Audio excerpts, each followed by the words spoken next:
Kalau gua bisa balik ya, ke usia gua yang 17 tahun, ini adalah beberapa nasehat yang gua akan kasih tahu ke Timothy umur 17 tahun. Kemarin malam itu gua sempat kepikiran untuk bikin video ini, jadi hari ini gua bikinin. Jadi video ini adalah kumpulan mungkin ya bisa dibilang kesalahan dan pelajaran-pelajaran yang gua alami selama gua 24 tahun hidup, 10 tahun berkarya di bidang usaha digital, jadi pengusaha, jadi seorang investor juga, dan ini yang bisa gue kasih. Ya mungkin teman-teman di sini banyak yang lebih tua dari gue, tapi gue yakin setiap dari kalian yang nonton video ini pasti bisa mendapatkan sesuatu dari akhir video ini. Gue akan bilang ya ke Timothy yang 17 tahun, bahwa tenang, lu nggak perlu tahu semua jawabannya.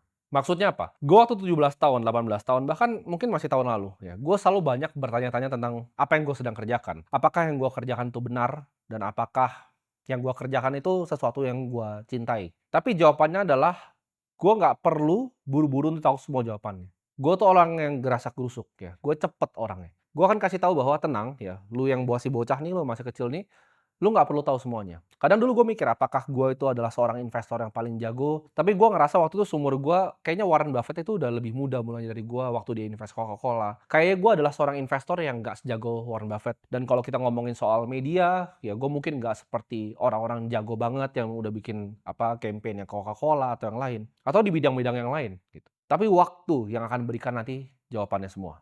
Jadi lu nggak perlu harus langsung tahu gitu, fokusnya di industri apa, lu jagonya di mana. Kadang nanti lu akan ketemu yang namanya dua dunia.